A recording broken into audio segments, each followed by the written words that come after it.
Hello everyone, this is Sujit Kumar Jha and you are watching Erodov School of Physics. In this video, I am going to discuss about electric field, concept of electric field. Electric field हम लोगों ने पहले वैसे सीख चुका है और हम लोगों ने देखा था कि इलेक्ट्रिक फील्ड को कैसे डिफाइन किया जाता है। किसी पॉइंट चार्ज के कारण कितना इलेक्ट्रिक फील्ड होता है, मल्टीपल चार्ज के कारण कितना इलेक्ट्रिक फील्ड होता है।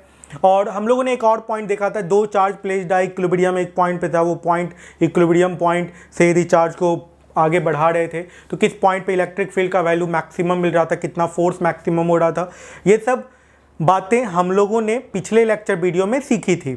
आपने यदि नहीं देखा है तो उस लेक्चर वीडियो को पहले पूरा देख लें, और उस लेक्चर वीडियो को जब आप देखोगे तो आपको लगेगा कि बहुत कम समय में मैंने बहुत सारी बातें बताई हैं। ठीक है, इस लेक्चर वीडियो में भी मैं कम समय में आपको बहुत सारी बातें बताने वाला हूँ।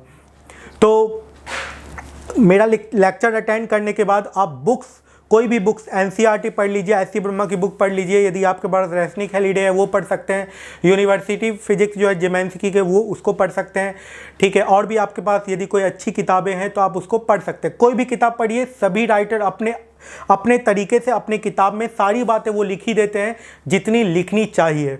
ओके, तो मैं आपको बता रहा हूँ इलेक्ट्रिक फील्ड में यदि कोई चार्ज रखा जाए तो उस पर फोर्स कितना लगता है, और उसके एप्लीकेशंस भी बहुत सारे, क्वेश्चन भी इस पर बहुत सारा डिफरेंट और बहुत क्रिएटिव क्वेश्चन पूछा जाता है, बहुत अच्छा क्वेश्चन पूछा जाता है। और उन सबों को कैसे बनाया जाए मैं ये भी आपको बताऊंगा। देखिए, जैसे मान लीजिए कोई पॉजिटिव चार्ज को इलेक्ट्रिक फील्ड में रख दिया जाए तो उस पर फोर्स कितना लगता है ये देख लेते हैं। ठीक है, जैसे इस तरफ इस डायरेक्शन में इलेक्ट्रिक फील्ड है, कोई पॉजिटिव चार्ज को रख दिया गया, प्लस क्यू चार्ज को रख दिया गया, तो फोर्स इक्वल टू क्या हो जाएगा, क्यू ई, यहाँ पे प्लस। ठीक है, इसका मतलब है इलेक्ट्रिक फोर्स और इलेक्ट्रिक फील्ड ये दोनों सेम डायरेक्शन में होगा। जिस डायरेक्शन में इलेक्ट्रिक फील्ड होगा उसी डायरेक्शन में इलेक्ट्रिक फोर्स लगेगा। ओके, अब यदि मान लेते हैं कि निगेटिव चार्ज को इलेक्ट्रिक फील्ड में रख दिया जाए तो उस पर फोर्स कितना लगेगा ये देख लेते हैं। ठीक है, वही अपना पुराना इलेक्ट्रिक फील्ड और रख दिया गया है यहाँ पे negative charge, minus Q charge को रख दिया गया है, देन फोर्स इक्वल्स टू हो जाएगा माइनस क्यू ई। अब देख सकते हैं माइनस आ गया ना, इसका मतलब है कि फोर्स और इलेक्ट्रिक फील्ड ये दोनों अपोजिट डायरेक्शन में होंगे। Electrostatic force and electric field both are in opposite direction. यदि इस डायरेक्शन में इलेक्ट्रिक फील्ड है तो इस डायरेक्शन में इलेक्ट्रिक फोर्स होगा, both are opposite to each other. ठीक है, तो जैसे मान लेते हैं प्रोटॉन पे इलेक्ट्रिक फील्ड के डायरेक्शन में फोर्स लगेगा, और यदि इलेक्ट्रॉन की बात कीजिएगा तो इलेक्ट्रॉन पे इलेक्ट्रिक फील्ड के अपोजिट डायरेक्शन में फोर्स लगेगा। तो ये तो चार्ज पार्टिकल पे कितना फोर्स लगता है इलेक्ट्रिक फील्ड में प्लेस किए जाने पे ये देख लेते हैं। अब चार्ज पार्टिकल पे फोर्स लग रहा है तो इससे कौन सा नया कॉन्सेप्ट क्लियर हो सकता है, इससे कैसा क्वेश्चन बन सकता है, समझिए इस पॉइंट को। मान लेते हैं कि एक ये जो चार्ज था ना, ये एक बॉब पे, सिंपल पेंडुलम के बॉब पे प्लेस था। अब उस सिंपल पेंडुलम को जब इलेक्ट्रिक फील्ड में प्लेस कर दिया जाए तो उसके टाइम पीरियड पे क्या फ़र्क पड़ेगा ये देख लेते हैं हम लोग। देखिएगा, बहुत ही इंपॉर्टेंट कॉन्सेप्ट है, और जब भी आप कोई भी किताब बनाइए, जब भी आप कोई भी ऑब्जेक्टिव बुक्स बनाइएगा तो आपको इस तरह का क्वेश्चन से ज़रूर पाला पड़ेगा। देखिए, जैसे मान लीजिए कि ये एक सिंपल पेंडुलम का बॉब है और इलेक्ट्रिक फील्ड डाउनवर्ड है। पॉजिटिव चार्ज ही दिया हम लोगों ने, निगेटिव चार्ज यदि दिया हुआ रहेगा तो इलेक्ट्रिक फील्ड का अपोजिट फोर्स लगा दीजिएगा, कोई ज़्यादा फर्क नहीं पड़ता है, आंसर वही आएगा। देखिएगा, पॉजिटिव चार्ज है इस सिंपल पेंडुलम के बॉब पे, इलेक्ट्रिक फील्ड डाउनवर्ड है। इलेक्ट्रिक फील्ड किस डायरेक्शन में, डाउनवर्ड इलेक्ट्रिक फील्ड में प्लेस्ड है ये सिंपल पेंडुलम। ओके, अब इस पे फोर्स नीचे लगेगा क्यू ई। अच्छा, mg तो लग ही रहा था ना, mg तो अपना पुराना फोर्स है, वो तो हमेशा लगता रहता है, mg लगता रहता है। टेंशन T, स्ट्रिंग के अंदर क्या होगा, टेंशन होगा। ठीक है, अब सिंपल पेंडुलम का टाइम पीरियड क्या होता है, बहुत लोग लिखेंगे T इक्वल टू 2π√L/g, लेकिन ये इतना इफेक्टिव फार्मूला नहीं है। जिन लोगों ने मेरा सिंपल हार्मोनिक मोशन का लेक्चर अटेंड किया है वो जानते हैं कि ये जो फार्मूला है ये ज़्यादा इफेक्टिव फार्मूला नहीं है। इफेक्टिव फार्मूला क्या है, जब आप फिजिक्स के क्वेश्चन को सॉल्व करते हैं तो बहुत सारे फार्मूला पढ़ लेते हैं, लेकिन जब आप क्वेश्चन बनाने जाते हैं ना तो फिर आपको उन सब फार्मूले को अप्लाई करने में दिक्कत आती है। क्यों? क्योंकि वो एक फार्मूला से पहले एक पॉइंट आता है, कभी कभी वो पॉइंट ज़्यादा ज़रूरी होता है, फार्मूले से भी ज़्यादा ज़रूरी वो पॉइंट हो जाता है। ठीक है, वो एक्चुअली है क्या, मैं बोलना क्या चाह रहा हूँ, टाइम पीरियड का t इक्वल टू 2π√L/g, ये ज़्यादा इफेक्टिव फार्मूला नहीं है। ज़्यादा इफेक्टिव फार्मूला क्या है? Time period equal to 2π√ml/, tension in a string, tension in a string, ये ज़्यादा इफेक्टिव फार्मूला है। ये अप्लाई कीजिए और किसी भी तरह का सिंपल पेंडुलम का क्वेश्चन है बहुत आसानी से आप बना सकते हैं। देखिएगा यहाँ पे, तो यहाँ पे इस केस में टेंशन का वैल्यू कितने के बराबर आ गया? टी का वैल्यू आ गया mg प्लस QE। टी का वैल्यू इस केस में कितना आ गया? mg plus QE। तो अब टाइम पीरियड इस केस में जब एक पॉजिटिव चार्ज सिंपल पेंडुलम को इलेक्ट्रिक फील्ड में रखा जाएगा, डाउनवर्ड इलेक्ट्रिक फील्ड में रखा जाएगा, तो उस पर लगने वाला इलेक्ट्रोस्टैटिक फोर्स भी ग्रेविटी के भी डायरेक्शन में होगा, ग्रेविटी के ही डायरेक्शन में होगा। तो टेंशन का वैल्यू हो जाएगा mg प्लस QE।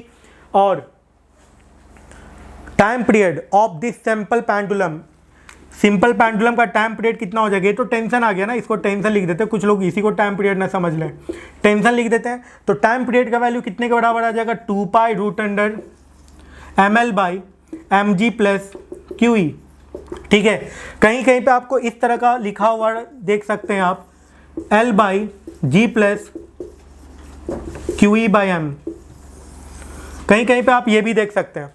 ठीक है, दोनों एक ही चीज़ है। आगे बढ़ते हैं। तो टाइम पीरियड का जब हम लोगों ने इस केस में देख लिया, अब इलेक्ट्रिक फील्ड अपवर्ड होता तो क्या होता? अब आप खुद बना के बताइए, यदि इलेक्ट्रिक फील्ड अपवर्ड डायरेक्शन में होता तो क्या होता? देखिए, आप सॉल्व कीजिए और जो मैं लिख रहा हूं उससे मैच कराइएगा, देखिएगा आपका सही आया है या नहीं आया है। टी का वैल्यू वही 2π√ml/, tension in a string use करना है। ठीक है, अब यहां पर देखिए mg प्लस QE तो अब अपवर्ड डायरेक्शन में है ना, इलेक्ट्रिक फील्ड मैंने क्या कहा है? अपवर्ड डायरेक्शन में अब आ गया है, QE ऊपर के डायरेक्शन में आ गया है, तो क्या हो जाएगा? Tension in a string. ठीक है, इसको T डैश कर देते हैं, प्लस क्या? QE। ये दोनों मिलके अब mg को बैलेंस करेगा, तो टेंशन इन ए स्ट्रिंग का वैल्यू, T डैश का वैल्यू कितना आ जाएगा? mg minus QE। अब आप ये पुट करके time period of simple pendulum बहुत ही आसानी से कैलकुलेट कर सकते हैं। And that time period is given by 2π√ml/mg minus QE। This is the time period of simple pendulum. In this case, when this simple pendulum placed in electric field which is in upward direction.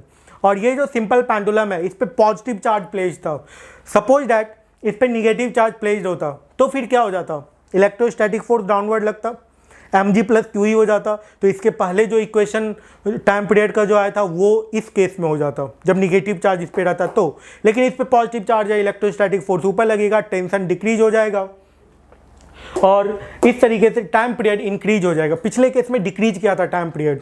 ठीक है, अच्छा ये तो vertical electric field हो गया। यदि सोचिए कि इलेक्ट्रिक फील्ड हॉरिजेंटल होता तो क्या होता? सारा केस जो भी डिफरेंट केस हो सकता है हम लोग कर लेते हैं। आप भी इस जो कॉन्सेप्ट मैं बता रहा हूँ उसको आप खुद से करके चेक कीजिए और मिलाइए कि आपका सही आया या नहीं आया। देखिए, अब जब हॉरिजेंटल इलेक्ट्रिक फील्ड में प्लेस किया गया, इलेक्ट्रिक फील्ड हॉरिजेंटल है, QE इस तरफ लगेगा, नीचे mg लगेगा, इस तरफ टेंशन लगेगा। ठीक है, अब टेंशन का वैल्यू कितने के बराबर आ जाएगा? निश्चित तौर पे आप लोग जान रहे होंगे, इसको टी डैश लिख देते हैं। टी डैश का वैल्यू कितने के बराबर आ जाएगा? √QE का स्क्वायर प्लस mg का स्क्वायर, है ना?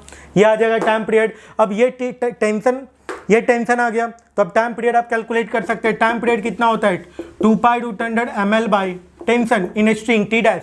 अब ये पुट कर दीजिए, टाइम पीरियड आ गया। टाइम पीरियड कितना आ जाएगा इस केस में? 2π√ml/√QE का स्क्वायर प्लस mg का square. This is the final result for tension. ऐसा कुछ होगा और आप इस तरीके से, यदि टेंशन QE और mg बराबर हो जाए तो टाइम पीरियड कितना हो जाएगा? इनफाइनाइट। ठीक है, उस केस में टेंशन का वैल्यू क्या हो जाएगा? QE और mg यदि वर्टिकल हो, QE क्या हो? वर्टिकल हो। वर्टिकल की केस की बात मैं बता रहा हूं आपको। यदि QE vertical, upward vertical QE ऊपर लग रहा है, नीचे mg लग रहा है, ठीक है, और QE ने mg को बैलेंस कर लिया तो टेंशन का वैल्यू 0, T डैश का वैल्यू क्या हो गया? 0। और T डैश जब 0 पुट कीजिएगा इस केस में तो टाइम पीरियड क्या हो जाएगा? इन्फिनिटी। ठीक है, टाइम पीरियड क्या हो जाएगा? इन्फिनिटी। ऐसा कुछ होगा। तो ये सब कुछ डिफरेंट डिफरेंट केस बन सकता है। ठीक है, आगे बढ़ते हैं हम लोग और कुछ और भी पॉइंट्स हम लोग सीखते हैं। प्रोजेक्टाइल मोशन में जो प्रोजेक्टाइल को फेंका जाता है, यदि वो चार्ज हो जाए तो फिर प्रोजेक्टाइल मोशन का horizontal range, maximum height, time of flight कितना होगा, इन सबों पे भी क्वेश्चन पूछा जाता है कभी कभी। देखते हैं हम लोग उस तरह का यदि क्वेश्चन पूछ दिया जाए तो फिर आप कैसे कैलकुलेट कीजिएगा। देखिएगा, जैसे एक पॉजिटिव चार्ज प्लेट है, ये मैं ऐसे ही बना रहा हूँ। कुछ स्टूडेंट इसको देख के डर जाएंगे, ये क्या पॉजिटिव चार्ज प्लेट बनाया गया है, लेकिन नहीं है, ऐसा कुछ नहीं है। ये positive charge plate electric field create कर रहा होगा, और इलेक्ट्रिक फील्ड किस डायरेक्शन में पॉजिटिव चार्ज क्रिएट करता है? अपने से दूर। पॉजिटिव चार्ज जो है इलेक्ट्रिक फील्ड ऐसे क्रिएट करता है ना, अपने से दूर इलेक्ट्रिक फील्ड क्रिएट करता है, और निगेटिव चार्ज अपनी तरफ इलेक्ट्रिक फील्ड क्रिएट करता है। ये पॉजिटिव चार्ज और इलेक्ट्रिक चार्ज के बीच में इलेक्ट्रिक फील्ड क्रिएट करने में एक डिफरेंस है, बेसिक डिफरेंस है। और भी क्या डिफरेंस है ये सब हम आगे सीखेंगे, लेकिन ये बेसिक डिफरेंस है जो आपको जानना चाहिए। ठीक है, पॉजिटिव चार्ज अपने से दूर इलेक्ट्रिक फील्ड क्रिएट करता है, निगेटिव चार्ज अपनी तरफ इलेक्ट्रिक फील्ड क्रिएट करता है। मतलब यदि आइसोलेटेड पॉजिटिव पॉइंट चार्ज है तो spherically outward electric field create करेगा, और यदि निगेटिव पॉइंट चार्ज है तो वो spherically inward electric field create करेगा। आप देख सकते हैं। ठीक है, चलिए फिर देखते हैं। जैसे ये एक पॉजिटिव प्लेट है, ये निश्चित तौर पे इलेक्ट्रिक फील्ड क्रिएट कर रहा होगा, और एक पॉजिटिव चार्ज प्रोजेक्टाइल को फेंका गया यहाँ से। ठीक है, प्रोजेक्टाइल है, ये पॉजिटिव चार्ज प्रोजेक्टाइल है। mg तो नीचे लग रहा होगा ना, ग्रेविटी नीचे लग रहा होगा, ऊपर क्या लगेगा? QE लगेगा। ठीक है, तो mg और QE ऊपर, तो यहाँ पे एक G इफेक्टिव का कॉन्सेप्ट आप लगा सकते हैं। ठीक है, G इफेक्टिव का कॉन्सेप्ट क्या होता है? mg नीचे लग रहा है, माइनस QE हो गया, mg minus QE, and that is equal to mg effective. इसको क्या कर सकते हैं? G effective. तो G इफेक्टिव का वैल्यू कितने के बराबर आ गया? G minus QE by m। ये आ गया G इफेक्टिव का वैल्यू। अब जब G इफेक्टिव आ चुका है तो आप यहाँ पे time of flight, horizontal range, maximum height सब निकाल सकते हैं, और G के जगह पे G इफेक्टिव का वैल्यू पुट कर सकते हैं। देखिएगा यहाँ पे, जैसे मान लीजिए T का वैल्यू होता है, टाइम ऑफ फ्लाइट का जो वैल्यू होता है वो कितने के बराबर होता है? 2u sine theta by G। तो G क्या यूज करना है यहाँ पे? G इफेक्टिव यूज कर देना है। तो यहाँ पे क्या हो जाएगा? 2u sine theta by G minus QE by m हो जाएगा, है ना, कुछ ऐसा हो जाएगा। ठीक है, अच्छा, यदि मान लीजिए इलेक्ट्रिक फील्ड नीचे होता है, ये प्लेट जो है निगेटिव चार्ज होता, तो नीचे इलेक्ट्रिक फील्ड होता, तो उस केस में क्या करेंगे? G plus QE by m कर देंगे। ठीक है, और इस तरीके से आप कैलकुलेट कर सकते हैं कि टाइम ऑफ फ्लाइट का वैल्यू। ठीक है, तो ये सब कुछ पॉइंट्स है जो कि इंपॉर्टेंट पॉइंट्स है जो आपको सीखनी चाहिए टाइम ऑफ फ्लाइट कैलकुलेट करने में। हॉरिजॉन्टल रेंज जब पूछा जाए तो वो सब जो फॉर्मूला है, वो सब फॉर्मूला आपको पता होना चाहिए। जैसे u squared sine 2 theta by G होता है, ये हॉरिजॉन्टल रेंज का फॉर्मूला होता है। तो G के जगह पे क्या यूज कर देना है? G इफेक्टिव यूज कर देना है। मैक्सिमम हाइट क्या होता है? u squared sine square theta by 2G होता है। तो G के जगह पे क्या यूज कर देना है? G इफेक्टिव यूज कर देना है। ठीक है, अपवर्ड इलेक्ट्रिक फील्ड है, पॉजिटिव चार्ज है तो डिक्रीज हो जाएगा, G minus QE by m करेंगे। यदि डाउनवर्ड इलेक्ट्रिक फील्ड है और पॉजिटिव चार्ज है तो G plus QE by m करेंगे। तो इस तरीके से कैलकुलेट कर लेंगे। नेक्स्ट वीडियो में मैं आपको बताने वाला हूँ यूनिफॉर्मली चार्ज डिस्ट्रीब्यूटेड ऑब्जेक्ट के कारण कितना इलेक्ट्रिक फील्ड प्रोड्यूस होता है। ठीक है, डिफरेंट टाइप्स ऑफ ऑब्जेक्ट के कारण कितना कितना इलेक्ट्रिक फील्ड क्रिएट होता है, ये मैं आपको नेक्स्ट वीडियो में बताऊंगा, ज़रूर देखिएगा। और एक और पॉइंट, मैं जितने भी अभी हाल फिलहाल में मैंने जितने भी इलेक्ट्रोस्टैटिक्स के लेक्चर वीडियो बनाए हैं उनको मैं एक प्लेलिस्ट में अपलोड कर दूंगा, एक प्लेलिस्ट बना दूंगा इलेक्ट्रोस्टैटिक्स का, वहाँ से आप देख सकते हैं। यदि कोई स्टूडेंट ये चाहता है कि इससे रिलेटेड जो मैं थ्योरी पढ़ा रहा हूँ उससे रिलेटेड यदि आप इरोडोप के क्वेश्चन बनाना चाहते हैं या एससी वर्मा के क्वेश्चन बनाना चाहते हैं तो आप मुझे कमेंट बॉक्स में लिख सकते हैं कि इन सब टॉपिक से कौन कौन सा क्वेश्चन बना सकते हैं हम इरोडोप के या एससी वर्मा के। ठीक है, तो मैं आपको वहाँ पे कमेंट में आपको जवाब दे दूंगा कि कौन कौन सा क्वेश्चन आपसे बन सकता है इस टॉपिक से रिलेटेड। ठीक है, थैंक यू।